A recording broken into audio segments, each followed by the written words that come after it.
What's up, everybody? Thank you for tuning in to another episode of the All In Podcast. I am one of your co-hosts, Eli Cooper, joined by my guy, Mike Badzik. How's it going, bro? It's going good. I'm very excited to be extra quiet on this podcast today. We are joined by an expert, aren't we, Coop? Yes, we are. Dave Kluge, correct? Kluge, you got it. Kluge, Yep. yes, I got it this time. Dave Kluge is back in the flesh to help us with our Week 13 and beyond fantasy advice. So for those of you who play fantasy football, stay tuned throughout the episode. If you have start-sit questions, you can ask them. We're live right now on Facebook and YouTube, so you can ask them, and we will share your comment on the screen. For example, you can see it up there on the screen. So if you're on Facebook or YouTube, leave us a comment, and we'll get to it later in the show. For those of you listening to the audio platform, welcome back. And for those of you tuning into the live, you can check out our NBA conversation on our YouTube channel as well. So if you're watching the live, you'll see it tomorrow. If you're watching the replay, you can find it on our channel.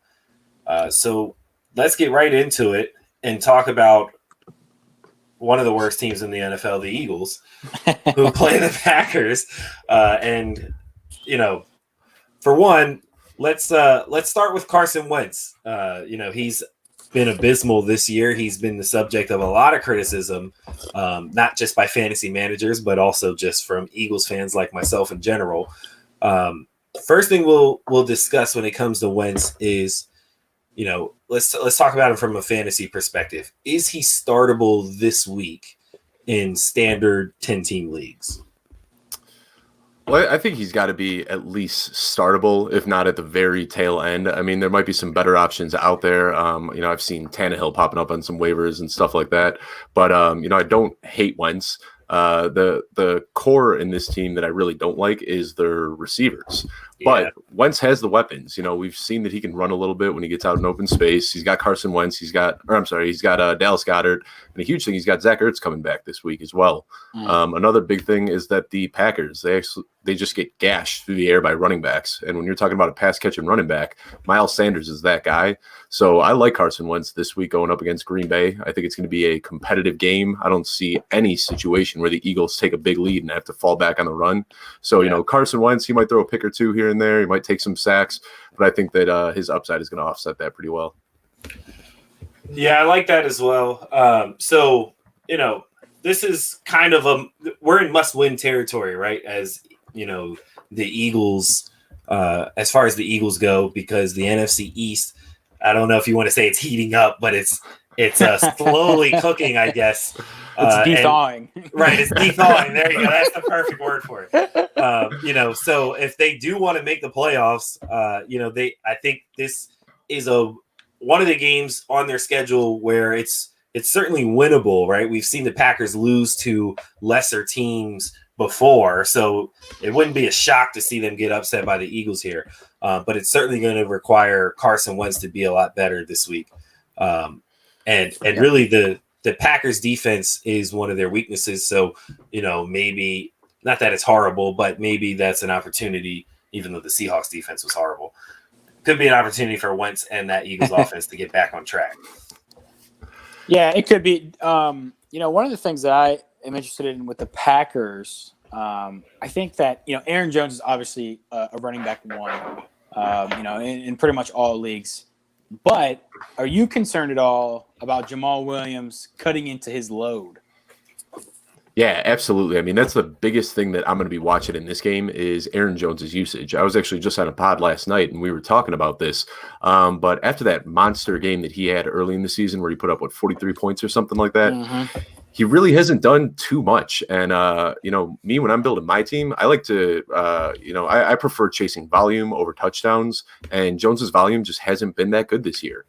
He's seen 54% or less of his team snaps in over half the games that he's played. And the most that he's seen in a single game has only been 71%. So that type of usage really doesn't put him in the RB1 category for me. I've got him as a high-end RB2. And obviously, he can have you those week winning games. But really, he's an RB2 for me.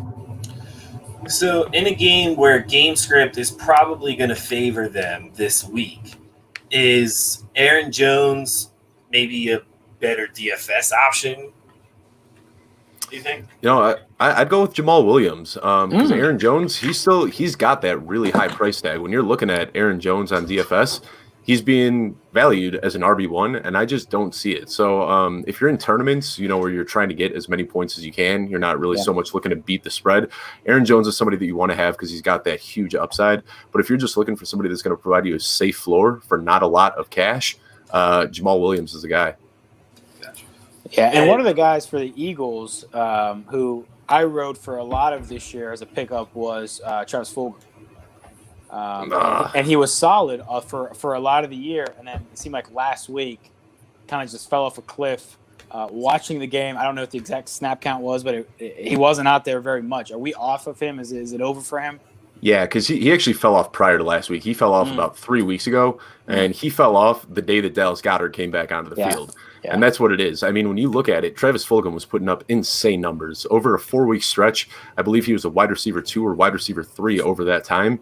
But there was no Alshon Jeffrey. There was no Deshaun Jackson. There was no Jalen Reagor. There was no Zach Ertz. There was no Dallas Goedert. So I think it was just kind of a situation where he was the only guy out there that Wentz could throw the ball to. And then as soon as all the other pass catchers started healing up, you just saw his production disappear. So he's droppable as far as I'm concerned. Yeah, and Wentz is also the kind of QB who likes to lock in on who his favorite, guy at that time is. Yeah, I think even when you go back to last year when everyone was hurt, he relied heavily on Ertz, Goddard, and Greg Ward at the time was the practice squad player that we picked up who was getting increased volume, and that just happened to be Travis Fulgham this year. Even though I actually like him, I think he's a good receiver. And he played really well, but with the offense playing this bad, it's not an offense that supports too many pass catchers. And now that we mentioned some of the Eagles pass catchers, before we move on to the next game, with Zach Ertz coming back potentially this week, does it downgrade Goddard or does it upgrade him? No, I don't know if it upgrades him, but I think that Goddard is still going to be, a top 5 tight end for the rest of the season. Over the last 2 weeks when Ertz was out, Goddard played 100% of his team snaps, which is just unheard of in today's day and age. He caught a touchdown in each of those games, but even when both of them were healthy, when Zach Ertz and Goddard were both on the field, Goddard was outpacing him in targets. We only saw it for 2 weeks, but Goddard had 17 targets to Ertz's 14. So, Ertz's injuries have been just piling up over the last few years. And I think that Goddard is the go-to guy right now. And he's the only pass catcher I think that's really worth owning in fantasy. So you're not even considering Ertz then? I mean, Ertz is going to be like I said, he had 14 targets in the first 2 games. But I think he's more on the lower end of the tight end ones. It's really tough to gauge, though, because when you look at tight ends this year, you've got Travis Kelce, you've got Darren Waller. And then after that, I mean, it's anybody's guess. Even these guys that are ranked 3-4 in the week, they're putting up duds. So it's really, really tough to predict. But I think the Goddard is the guy to have over Ertz. All right.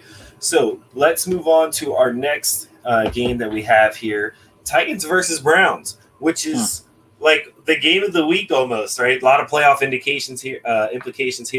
Both 8-3. Yes, you heard that right. The Cleveland Browns are 8-3. And the Eagles are 3-7-1. We're just gonna let that sink in for a second. Whatever. Titans versus Browns this week. Let's talk about this one from a fantasy perspective and a DFS perspective, because Derrick Henry, I think on DraftKings right now is 9,200 price range. With a good matchup, are you paying that premium for Derrick Henry this week? Is it worth it? I was just having this conversation with somebody earlier today, because when you look at it, the 2 guys that are in a tier of their own in DFS this week are Derrick Henry and Dalvin Cook. And you want to have one of those guys because, they're both the highest priced guys for a reason. But I think Dalvin Cook is actually the guy that you want this week over Derrick Henry. He's about $500 cheaper and going up against the Jaguars. I think he's the lock for the RB1 this week. The Browns, they've been gashed a couple times, and we know that Derrick Henry only gets better as the season goes on. But I'm shying away from Derrick Henry this week at that price tag. Yeah, pretty hefty price to pay for someone like him. Now, let's take a look at from the other side. Nick Chubb, from a DFS standpoint, is Nick Chubb a good play. I think he was coming in at like 7,100, somewhere in that range. Yeah, I think he is a good play, but I really want to see how they split carries in this matchup because Chubb has seen a steadily increasing role ever since returning from IR. He saw 43% of his team snaps the first week back, 45 the next week, and then he saw 61% of the snaps last week, which was his second highest of the year. So Hunt has been a lot more efficient as a runner when he's playing that relief role for Chubb. But I think with the Titans allowing the 6th most points to running backs this year, I think that they're both really good DFS plays. I mean, it's not quite a 50-50 split. It's more of a 60-40 split. Yeah. But what was let me look. I think it was week 2 that they both they were playing against Cincinnati in week 2, and they combined for almost 50 points that week. 48.9 points between the two of them. They each put up a minimum of 23 points, and I think we're going to see that type of game again. The Titans have not been good against the run this year, so I like Chubb. And I like Hunt in DFS. I think that they're both going to have huge weeks. That is great news for me because I have Kareem Hunt in the league where I desperately need a win to make the playoffs. So well, it's kind of funny. If you look at his game log, his best games came when Chubb was out there. Right. Chubb went down and everyone was like, oh, Kareem Hunt, that's going to be an awesome play for the next few weeks. And he saw more volume, but his efficiency plummeted. So I think that he's better when Chubb is out there on the field. Agreed. Now, let's talk about Baker Mayfield. Baker Mayfield this week, is he a good streaming option if you're, maybe you have Tom Brady who's on a bye? Is he a good streaming option against a pretty vulnerable Titans defense? He could be. I don't hate Baker Mayfield this week, but I think that there's got to be some better options out there. Derek Carr is a guy that got dropped by a lot of people after last week. I think he put up negative points in most scoring formats, and that was a good matchup that he was supposed to smash. So he got dropped in a lot of leagues, and Derek Carr actually has a really nice matchup this week. So I'm not huge on Baker Mayfield because that volatility really scares me. You see it all the time in these games where everyone's saying, all right, this is the week to start Baker. And then you plug him in and he goes for 110 yards and 2 picks. So I'd be a little nervous to start Baker. I think for this week, Derek Carr is my favorite streaming option. Gotcha. Anybody from this game, DFS-wise, that people might not know about but might be a good play for your lineup? I don't have his cost off the top of my head right now, but Anthony Ferkser is a tight end right now that he's outside the top 20 in the price range. You got to scroll way down there to see Anthony Ferkser. But ever since Taylor Lewan went to IR, Jonnu Smith has not been running routes.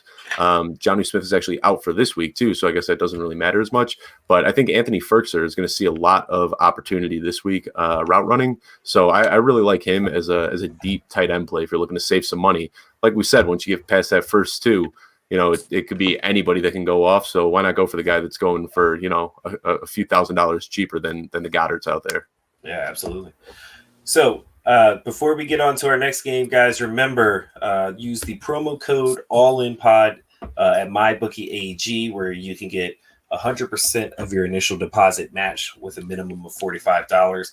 Keep sending us those start-sit questions. I do see a few of them have come in. We will get to those after we get through some of these games here. So continue to send those in to us either on YouTube or Facebook, wherever you're watching. We will get to that later on in the show. Don't forget to download the All In Network app, which is available now in the Apple Store and Google Play Store. You can follow our social media, listen to our podcast, audio versions as well. And we'll have some our other All In Network shows coming soon. So make sure you download that on your smartphone. Can I say something quickly about the 8-win Browns? Yes. 8 wins. Twice the Bengals, Washington, Cowboys, Colts. That was a good one. And then you have Texans in a monsoon, Eagles in a monsoon, and Jags. I don't think they're actually that good.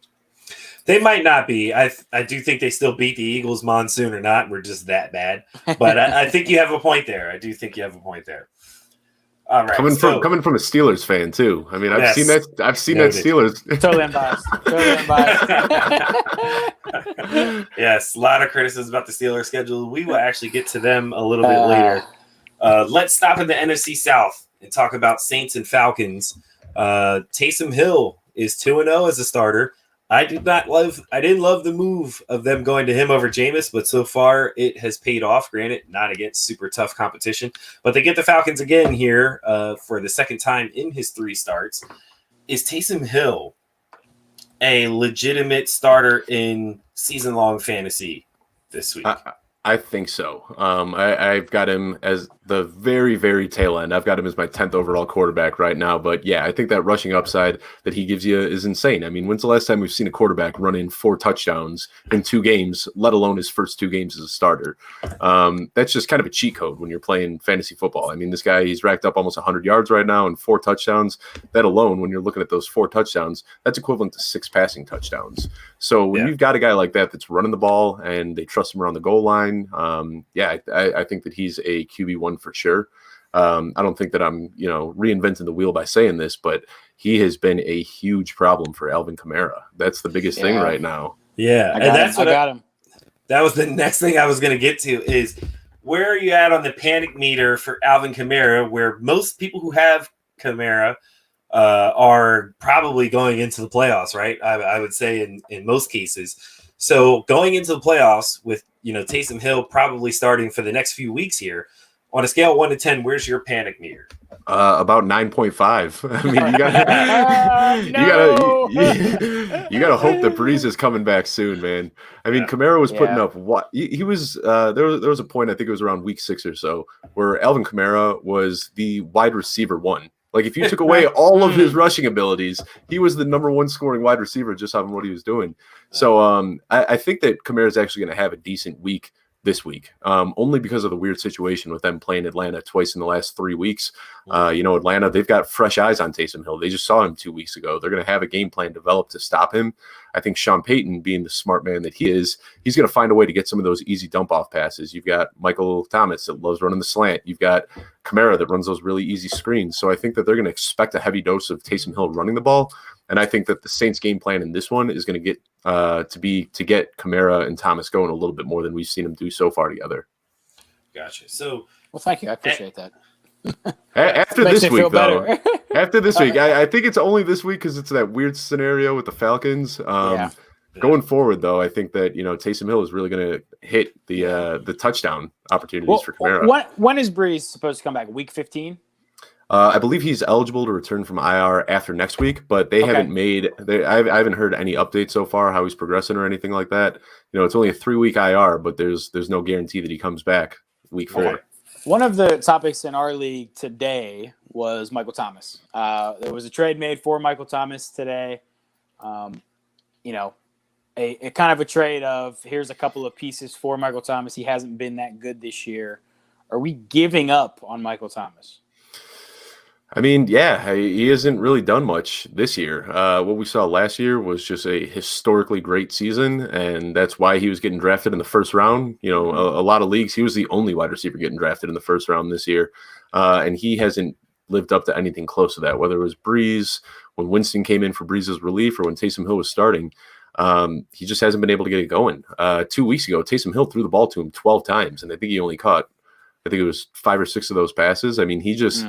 Last year, that guy was a vice grip. They'd throw the ball to him, and it didn't matter where it was. He was pulling every single ball in. And this year, that just hasn't been the same story. So I think that he should be valued as kind of a low-end wide receiver, too, based off his production this year. Yeah, so he's getting a lot of targets since Taysom Hill has stepped in. Like you said, he did get 12 against Atlanta. I think he saw 6 last week. Right, he saw 6 last week, and I think they only threw the ball, 18 times or something like that. And against Atlanta, he did have 9 for 104, but he hasn't gotten in the end zone in any of the games that he's played in this year.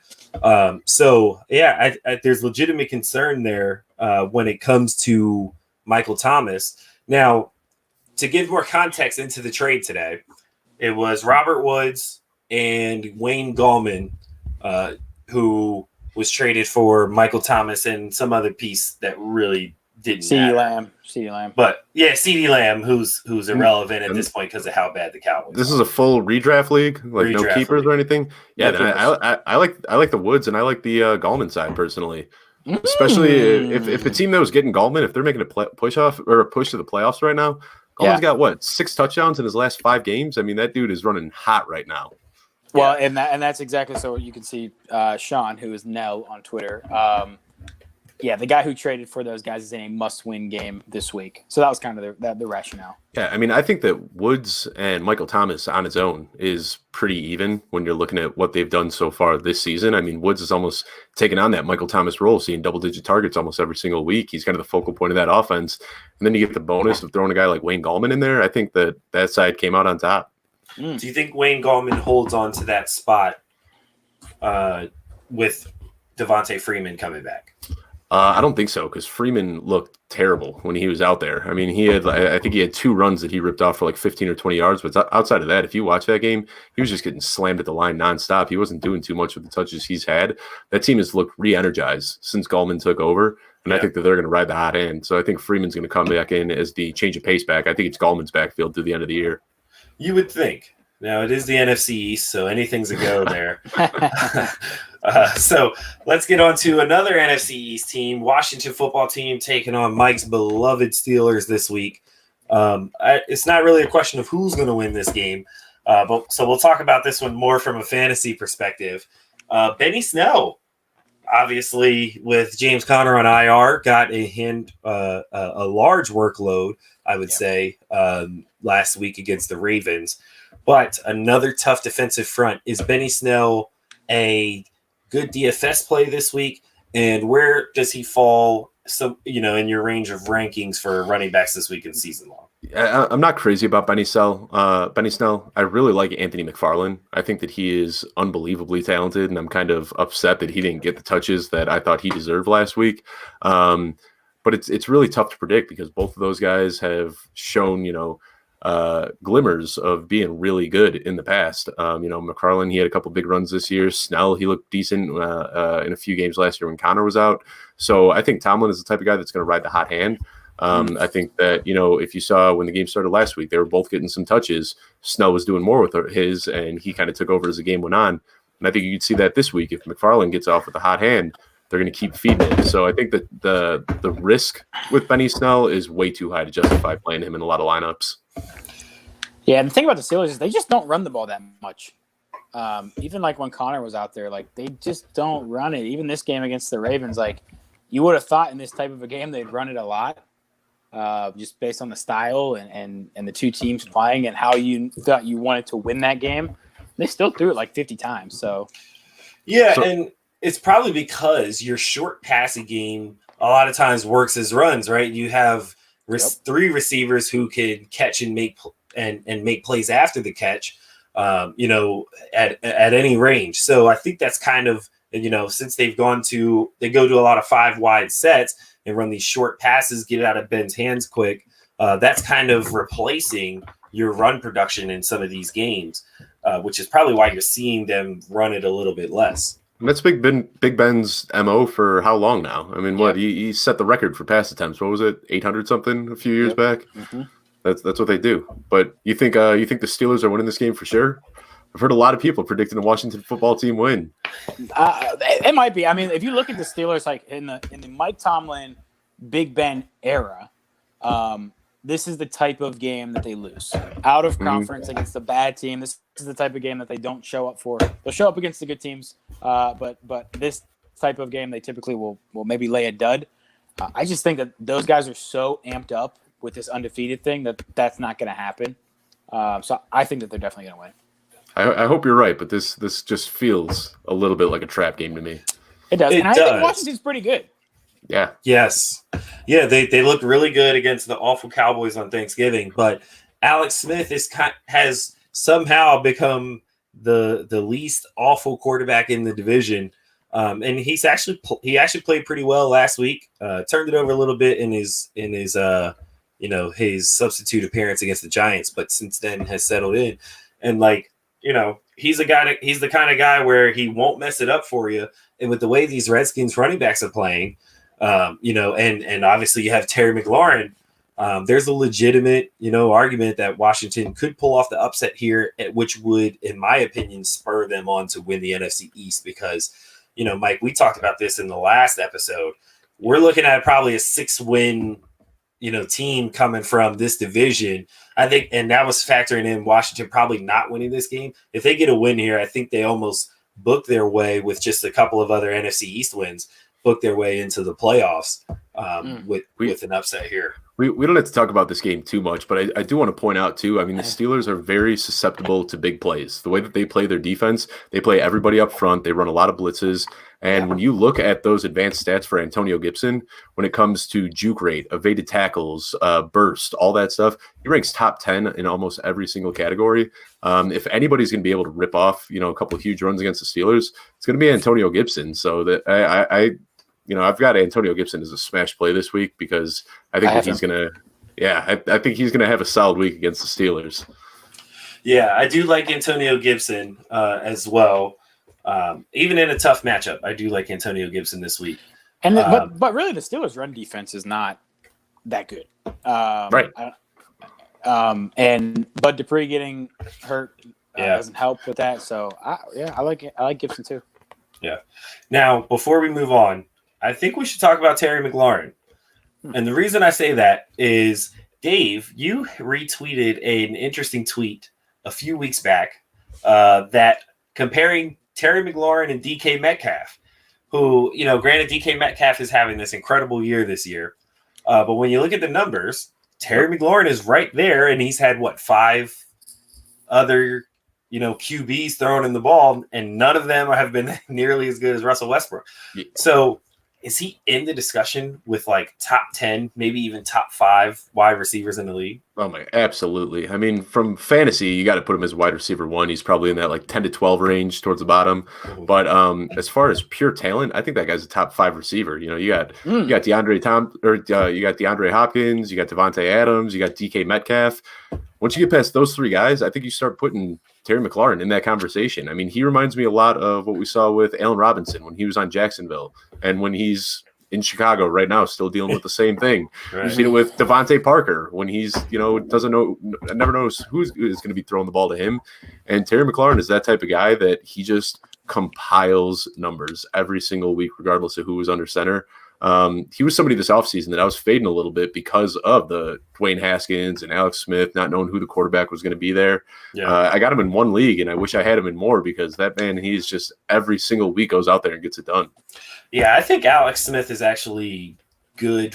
Of all the QBs that they have, he's the best option for them, simply because, he's got the experience as a starter. Again, he's a great game manager. He can support good fantasy receivers. So I think that's actually been kind of a benefit for him. And you've seen it every single time that they're in crunch time. He's not looking at anybody except Terry McLaurin. I mean, he is dropping back. He's locking his eye. As soon as he sees him with an inch of separation, he's gunning the ball at him. Yeah. All right, so let's get on to Bills versus Niners. Niners trying to claw their way back into the playoff picture, with that extras – 7th playoff team this year. They are still in the hunt. Bills, big game for them. They're trying to help their seeding there in the AFC. Is this a upgrade or downgrade matchup for Josh Allen with the Niners defense getting healthy? I think an upgrade as opposed to last week, or just overall on his season average? Generally, yeah. Are you upgrading him in your rankings or lowering him I'm pushing him down a little bit. This 49ers defense, last year we saw that they could just swarm the ball. We saw it earlier this year before the injuries started to pile up. And, it worries me a little bit. Josh Allen has that rushing upside, like we talked about with Taysom Hill and some of these other guys, that's going to offset him, and it's going to keep his floor relatively safe. But we've also seen Josh Allen with the 35, 40-point weeks, and I don't think we're going to see that against the 49ers. I think his ceiling's probably capped at about 25, 28 points this week. Now, with the Bills receiving core, obviously, Stephon Diggs has been incredible this year. Doesn't look like John Brown's going to be back for this week. I guess you kind of have to play that by ear. I'm not sure what his injury status or report was. So let's talk a little bit about Cole Beasley in the slot. Where the Niners outside corners have been really good. If there's anywhere you can kind of attack them, it would be from the slot where Cole Beasley operates. Is Cole Beasley someone on your radar for DFS this week? Absolutely. That he puts up such a safe floor. When I was looking at his numbers last week, and it blew me away because I expected him to be, kind of floating around, like having some of those games where he's only pulling in 1 or 2 catches. He pulls in 4 catches every single week at a minimum. So when you're looking for somebody with a safe floor, which I think once you start dropping way down on that DFS list and you're getting to those wide receivers that are costing you $4,000, $5,000, $6,000, you're not always looking for somebody that's going to, hope to pull in a touchdown. You're looking for that guy that's going to pull in a few catches, and that's Cole Beasley. So I like him a lot, but especially if John Brown can't play, Gabriel Davis is a guy that I'm going after. He has had an amazing season so far as a rookie. He's just getting better and better as the year goes on, and I really like Gabriel Davis this week as well. Agreed. I am a fan of Gabriel Davis. Now, let's talk about the other side, Niners. Raheem Mostert looked decent in his return after missing a few weeks. How do you feel about Mostert this week for season long and for DFS? Well, he's kind of an enigma. He's a lot like Aaron Jones, what I was saying earlier. When you're putting the guys up in that RB1 category, those are the guys that you want to be getting 80 to 100% of their team snaps, and Mostert isn't getting that. He's getting 50 to 60% of his team snaps every single week, but he's one of the fastest guys in the NFL. Mm-hmm. And if he can hit that hole, he's gone. I mean, we've seen it 4 or 5 times already this year where he just needs a couple inches of space. He could squeeze through there and pop off for the end zone. So I haven't checked Mostert's price in DFS this week, but he's a guy that every single week can go off for 30, 40 points. So there's never a price too high for somebody like Mostert. For whatever reason, I like him a lot more than I like Aaron Jones. I think it's because he's got that speed. Aaron Jones doesn't really bring anything special to the table. He just, they design up some plays for him that work well, where Mostert is just an athlete and he can get it done. Yeah. So any guys from this game that you're watching out for or in DFS or as possible, players in your season-long lineups? Yeah, I mean, I obviously want to see what Ayuk can do coming back off the injury. That'll be interesting. Yeah. But Deebo Samuel, man, he caught 11 of 13 targets for 133 yards last week. Yeah. He hadn't cracked, I think it was like 65 yards or something prior to that. So it looked like, Deebo was somebody that was getting drafted in the 5th, 6th round this year in redraft formats and was not good when he was healthy, then went to IR for all this time, and then comes back and just explodes. So I'm going to be watching him again to see if he can do that because he was kind of similar to that last year. I actually looked the numbers up. In the first half of the season last year, he was averaging 3.1 receptions and 32 yards per game. On the back half of the season, he upped his receptions to 4.4 per game and 72 yards, and then scored 2 touchdowns in that stretch. So there's a lot of players that get better as the season goes on, and Deebo, we haven't seen him play a long career, but in his 2 seasons, he seems to be somebody that warms up as the season progresses. So I want to see if he can keep this momentum going into this game. Yeah, it's good to see him get healthy and back on the field. He's explosive. So I'm excited to see how they use him this week. Now, next game we're going to get to, and then it's the last one that we have. This game has been pushed to Tuesday because of the scheduling conflicts with the Ravens last week. We have Cowboys and Ravens. And again, Cowboys in that desperate must-win situation. But the Ravens are too, falling to 6-5. They're trying to stay afloat because they're now amongst these teams that are in the hunt in that AFC playoff race. For the Cowboys and Zeke, from a fantasy perspective, are you considering benching Zeke? Is that, I can't believe I'm saying these words out loud, but are you actually considering Zeke if you have other options available? Yeah, absolutely. Especially with like guys we talked about earlier, Wayne Gallman, Benny Snell, these other guys that are in pretty good positions right now. Zeke is starting to cede carries to Tony Pollard. I think the team realizes that this is a lost season. So you got Zeke's tied up for what, $65 million? Crazy. Why risk getting Zeke injured when you just lost Dak for the year? I mean, I think that, Tony Pollard has actually looked better. He's averaging more yards per carry than Zeke has. He's starting to get more touches every single week.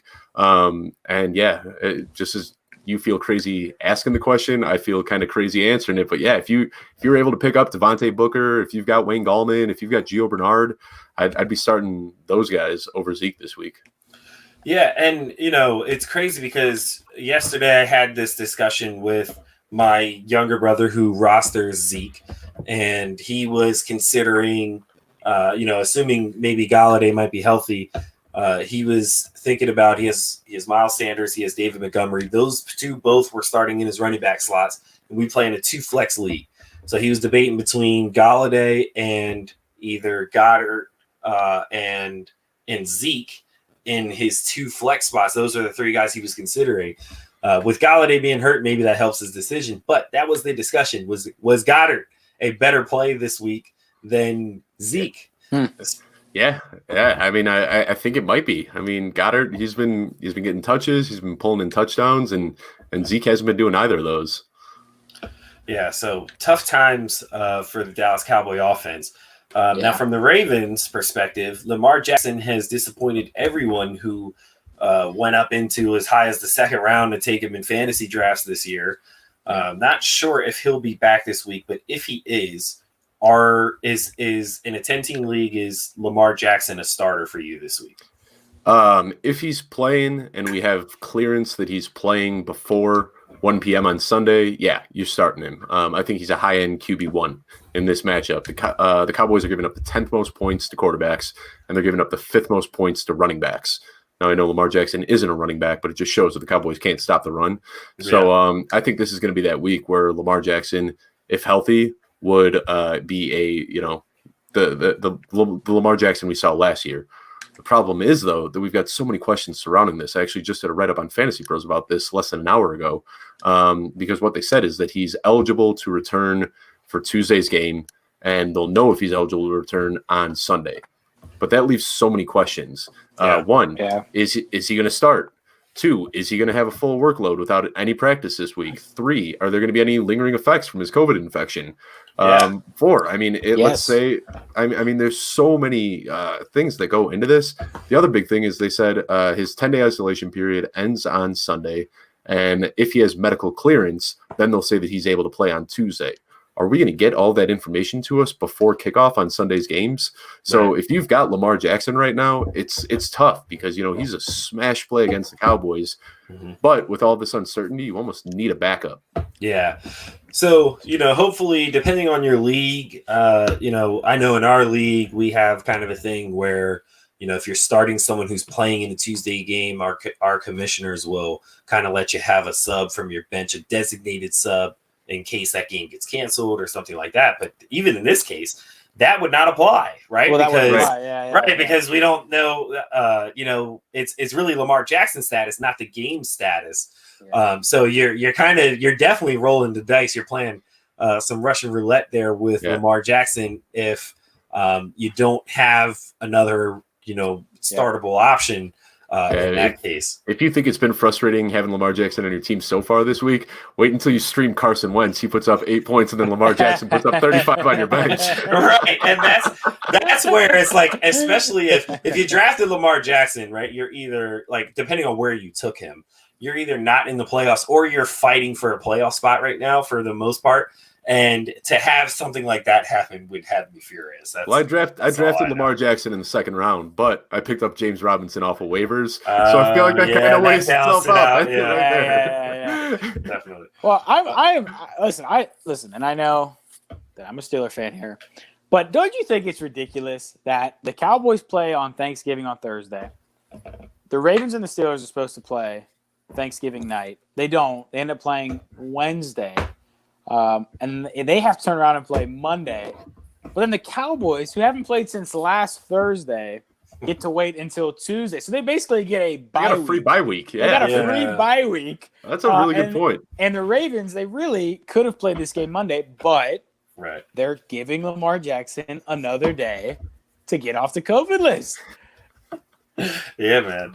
The corruption. And I also want to say, to your point about, all this stuff with, you don't know if this guy's going to play and, just fantasy commissioners everywhere deserve a welcome, a thank you from all fantasy players this year. It has been difficult managing a league this year. And, this was definitely a weird year for COVID, and it continues. Let me know what timestamp that's at so I can send this to my league and let them know. I told my league I'm taking a 10% commissioner's fee for running it during COVID. I've been losing sleep this year as a commissioner. Crazy, man, crazy. Yeah, it's definitely a tough year. So before we move off of this matchup, let's try to sort out this Ravens backfield. Looks like J.K. Dobbins has been cleared. He will be back on Tuesday. I'm not 100% sold on, or I'm not clear on Mark Ingram. So if either of you guys know about what his status is for Tuesday's game, he's good to go. He's good to go. Okay, so we got the three-headed monster back in Baltimore, and we don't know who's under center. Are any Ravens running backs startable for you this week? Yeah, Dobbins. I love this guy. He was my number 2 rookie running back before the draft. And once he went to Baltimore, I slid him down my rankings a little bit. You got Lamar Jackson, who runs a lot. You got Ingram, who I thought was going to shoulder the heavy workload. But, I mean, that dude is just so good. Like, when you watch him play, like, he is so much better than every other guy out there. Yep. I think the thing that worries me with Dobbins is that we've seen it a lot this year where he rips off these huge runs. He gets down into the red zone, and then they bring in Gus the Bus. So Dobbins hasn't really had the opportunity to punch in touchdowns. Mm-hmm. But, oh, man, I love Dobbins. Don't be surprised when Dobbins is going as a top 15 pick next year in redraft leagues. Yeah, I think he's going to be very popular in redraft leagues. It's certainly someone in dynasty and keeper leagues you should be taking a look at. And really at 6-5, I think at some point the Ravens have to look at their three backs and be like, this is the most explosive guy we have. Yeah. And there was an interesting stat that I saw that even when you go back to his Ohio State days, he has been better with more volume than he is with less. Yep. He gets better when he has 15 or more carries, even when going back to his Ohio State days. And with the Ravens fighting for a playoff spot here, at some point you got to say, hey, Mark Ingram, thank you for everything. But, these other two guys are running the ball better than you, because Gus Edwards, when it comes to, percentage of carries where he just gains yardage, is really good as well. So I can understand why you might want to throw him into the mix and give him 8 to 10 carries or something like that. But Dobbins needs 15 or more carries going forward. And if the Ravens don't figure that out towards the end of this year, I think we could see they'll probably still make the playoffs, but they're certainly not going to have the year that I think they will. But hopefully they at least figure that out by next year. Well, there's two things that Gus Edwards and Mark Ingram are worlds better than J.K. Dobbins, and that's pass protection. And that's why J.K. Dobbins isn't getting that full workload right now. Mark Ingram, it's one of my favorite things to see. I mean, that man just blows up linebackers. Like, anybody coming in on a blitz, and Mark Ingram just levels them. Yeah. Gus can do the same thing. So until he can get up to speed on NFL pass protection, I don't think we're going to see him really as that guy. But this offseason, Mark Ingram can get cut and save the Ravens about $10 million. Yeah. So I don't think there's any chance Ingram comes back next year. They're going to be focusing on J.K. Dobbins and getting his pass protection up, and I think that he's going to be the workhorse next year with Gus kind of playing a third down role. Yeah, so in dynasty leagues, definitely should be looking for J.K. Dobbins, and it's funny you bring up the pass protection because as fantasy managers and players, we care nothing about that, right?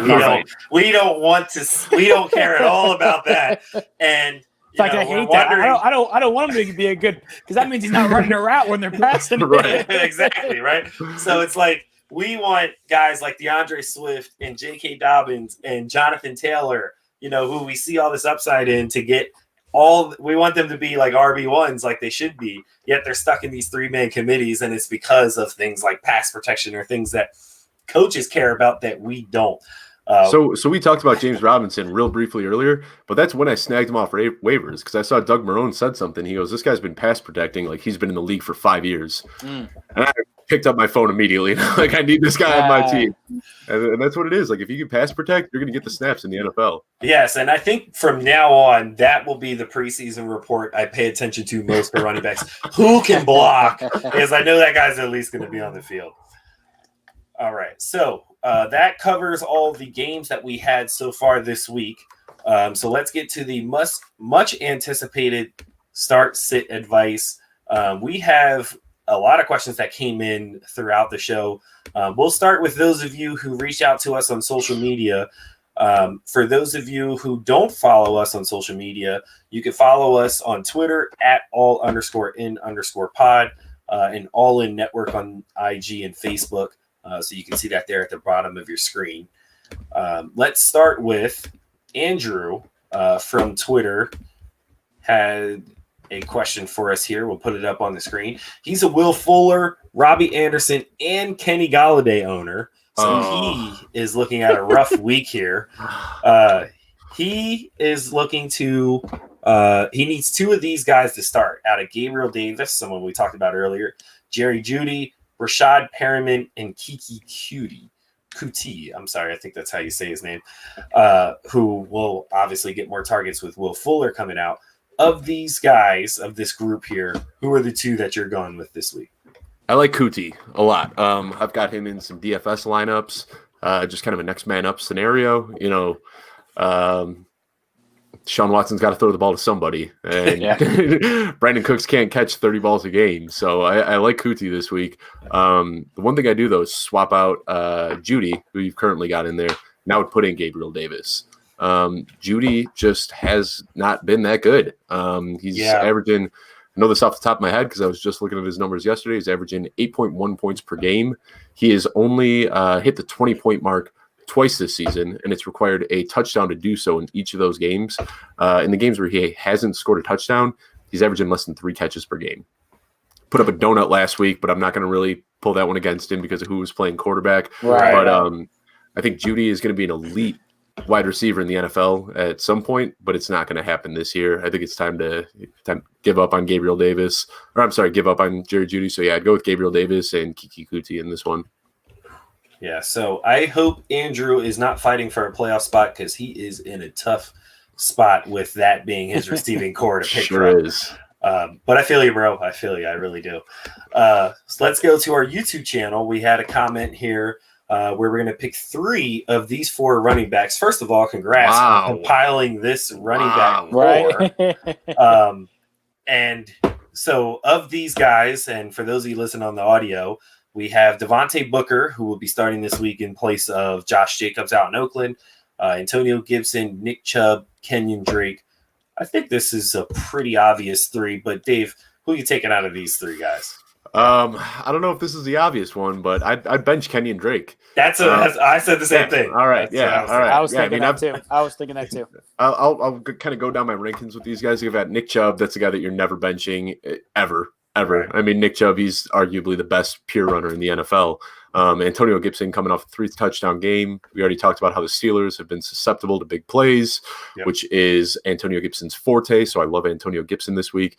And then Devontae Booker. I mean, just like Sean Watson's got to throw the ball to somebody, and that's why you're starting Kiki Kuti.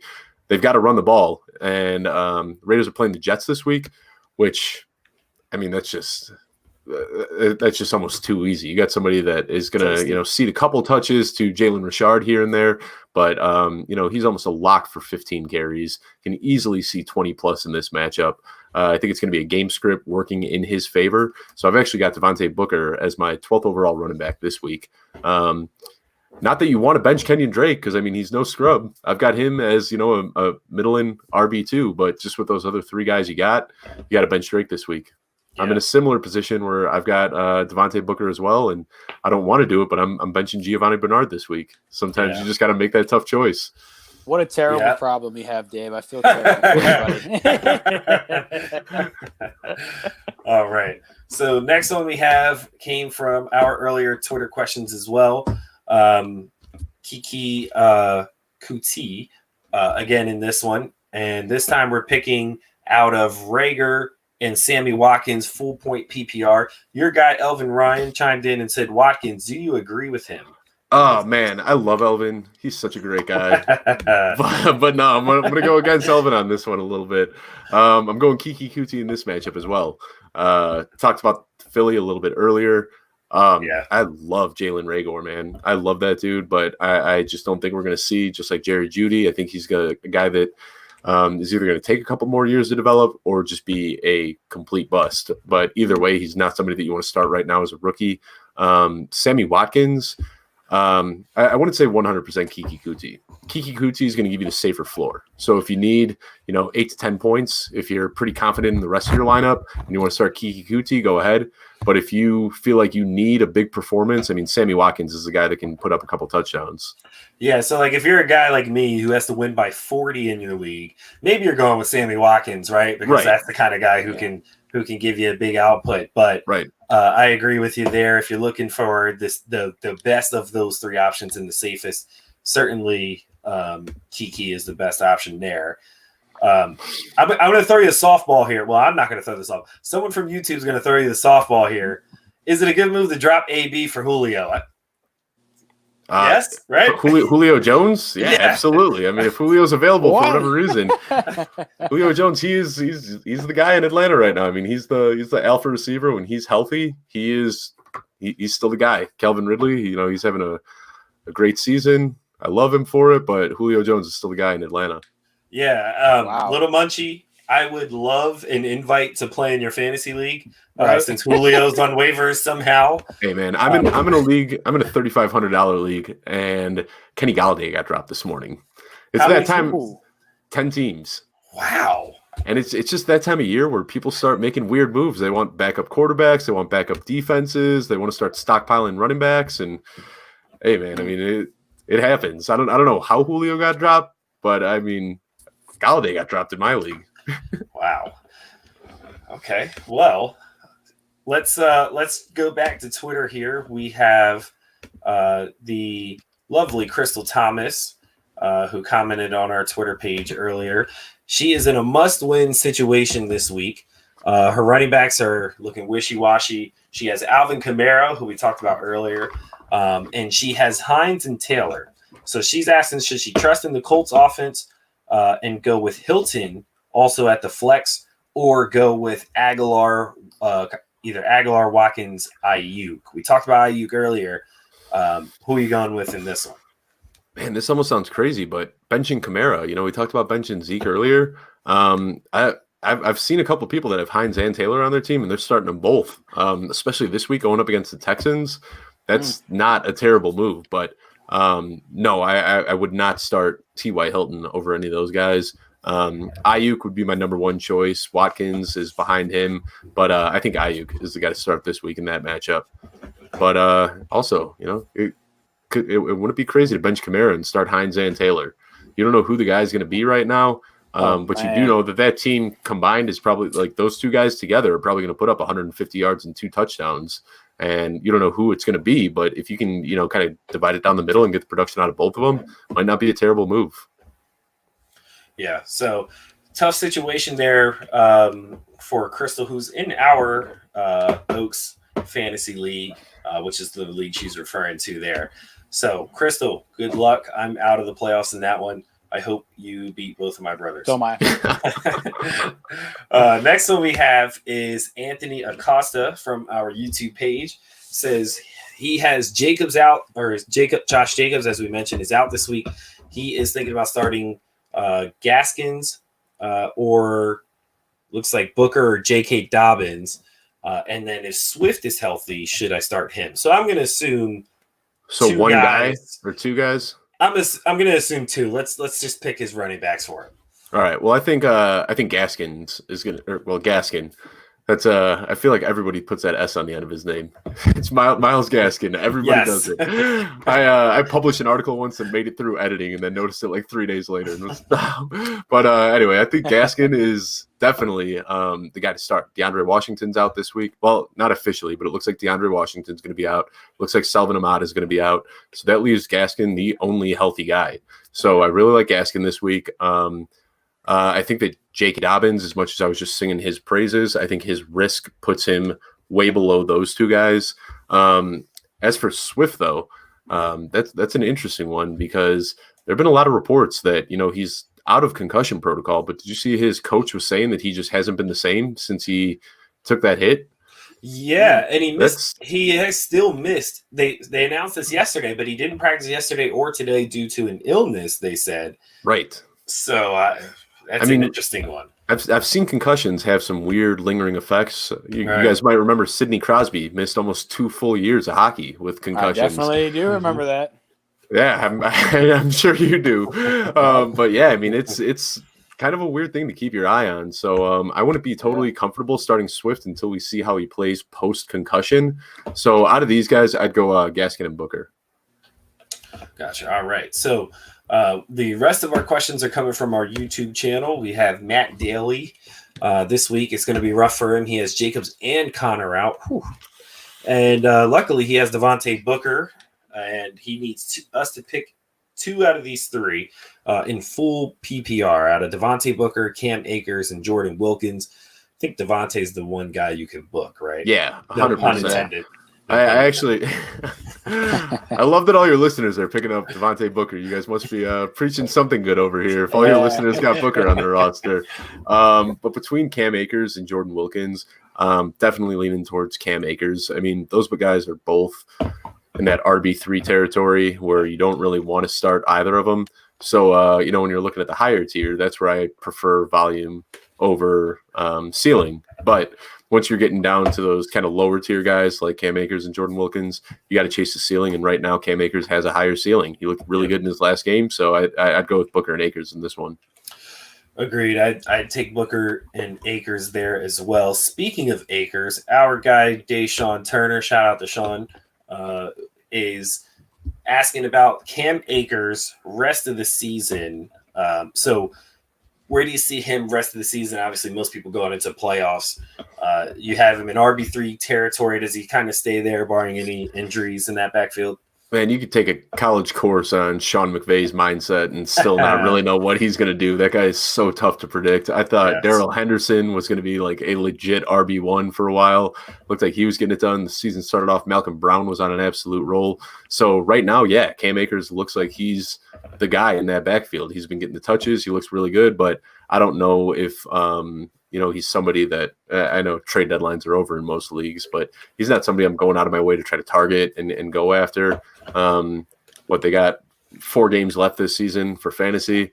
He's probably going to have one where he puts up 20 or 25, and the rest he's probably going to be sitting at like 4 or 5 points, and that's just how it is when you're at that tier of running back. So I'm not too crazy about Akers for the rest of the season.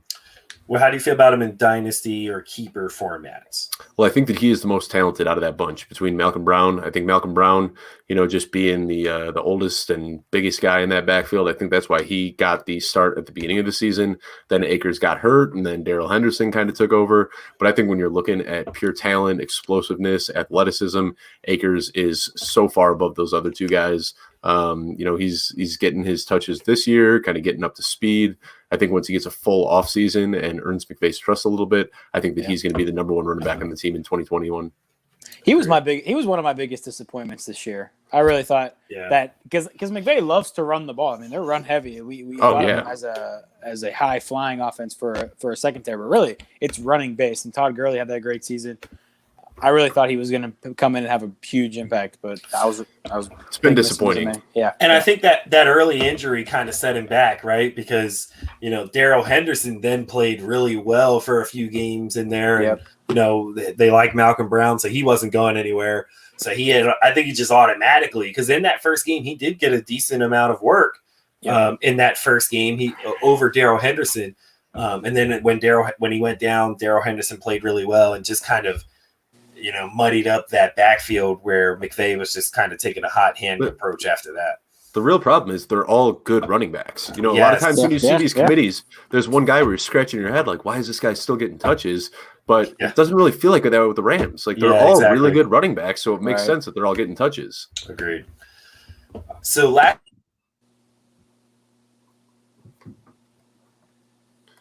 Might have lost Coop there for a second. Yeah, I think he froze up for a second. I think he did. We'll take some of these YouTube comments that I see. All right, fire him at me. So let's see. I don't know if he's gotten to all these yet. So I might just fire you some from my own team because I'm having some questions too. I'm here to help. Okay, so I'm in a dynasty league. All right. And I'm trying to figure out guys to carry over for next year. And so I've got Terry McLaurin is a definite. CEH is a definite. Tyreek Hill is a definite. Now is the last one I have is I toss up between I can carry one more guy, and I have J.K. Dobbins and C.D. Lamb. I like C.D. Lamb. Really? I mean, it's tough. Okay. I said I like C.D. Lamb, but I think J.K. Dobbins is the better choice. I think you got to go with J.K. Dobbins just because of the positional scarcity. Okay. there's a lot of wide receivers out there. You know, the difference between the number 10 wide receiver and the number 50 wide receiver is only a handful of points. The difference between a number 10 running back and a number 50 running back is huge. So if you've got an opportunity with somebody like J.K. Dobbins, who could be a top 10, top 15 running back, I think you've got to prioritize that over Lamb.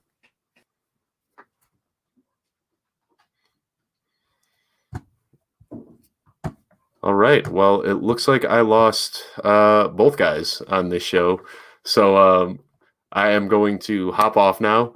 Hope you guys enjoyed the show. Be sure to follow all_in_pod for next week's, and enjoyed this.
Hey, sorry about that, guys. We had some internet problems.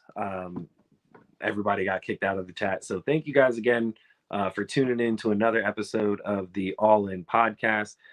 We appreciate you guys tuning in and listening to episode 57. So you guys can catch our podcast on YouTube. So if you missed the live, you can catch the replay there. You can also catch our NBA portion there as well. But thank you guys for tuning in to another episode, and we will see you guys again next time. Peace.